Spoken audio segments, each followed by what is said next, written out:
Okay guys, so now that we know how to pull out the GCF, okay, now we're going to take it one step further and we're going to talk about solving equations by factoring, okay? So here we have, I'm going to move it up a little bit, okay? We have our first example where we have 2x squared plus 8x equals 0.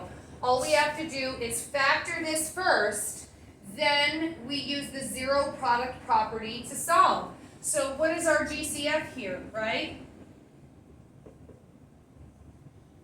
Well, our GCF is 2x because they're both divisible by 2 and they both have x in common. So 2x times what gives me 2x squared x. 2x times what gives me 8x plus 4. So now we just do what? We split it and set both equal to 0. And divide by 2 on both sides, and x equals 0, that's one of our solutions. Subtract 4 from both sides, and x equals negative 4. These are our two solutions. So we pulled out the GCF, we factored it first, set it equal to 0 with the zero product property, and got our two solutions. Here, before we can factor this and pull out the GCF, we have to make sure that this is set equal to 0. So that means we need to move that 15n to the other side. So we're going to subtract 15n from both sides. So now we have 6n squared minus 15n equals 0.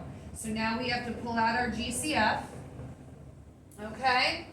And the GCF is going to be 3n because they're both multiples of 3 and they both have n in common. So 3n times what gives me 6n squared? 2n. 3n times what gives me a negative 15n, negative 5. And now we split it. We set both equal to 0 for the zero product property. Okay, divide by 3 on both sides. N equals 0. That's one of our solutions. Add 5 and divide by 2. 2n equals 5. Divided by 2 on both sides. N equals 5 halves. And those are your two solutions for B. So what did we do first? This lesson was about factoring to solve. So let me move this down one more time. Solving equations by factoring, right?